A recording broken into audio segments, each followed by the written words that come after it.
సుబ్రహ్మణ్య స్వామిని పూజిస్తే ఆయుర ఆరోగ్యాలు లభిస్తాయని భక్తుల నమ్మకం. అయితే చాలామంది సుబ్రహ్మణ్య స్వామిని సర్పరూపంలో పూజిస్తారు. ఆయన ఆ రూపంలో ఉండటం వెనుక ఒక కారణం ఉంది.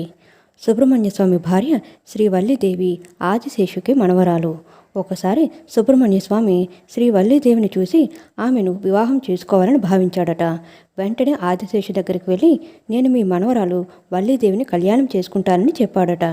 అప్పుడు ఆదిశేషు ఒక షరతు పెట్టాడు. నువ్వు మా అమ్మాయిని వివాహం చేసుకోవాలంటే మా బోయవారు వేషం ధరించాలని చెప్పారట.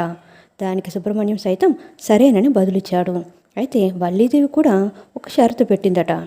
నేను సర్పరూపంలో ఉంటాను కాబట్టి నన్ను చేసుకోవాలంటే మీరు కూడా సర్పరూపంలో ఉంటేనే కళ్యాణం చేసుకుంటాను అని చెప్పిందట. దానికి సరేనన్న సుబ్రహ్మణ్య స్వామి వల్లీదేవి కోసం సర్పరూపం ధరించాడట.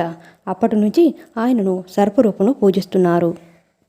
ఫ్రెండ్స్, మా వీడియోస్ కనుక మీకు నచ్చినట్లయితే లైక్ చేయండి, షేర్ చేయండి, సబ్స్క్రైబ్ చేయండి. మరిన్ని మంచి వీడియోస్ కోసం నోటిఫికేషన్ ఆన్లో పెట్టుకోవడం మర్చిపోకండి. Please support us. Thank you so much.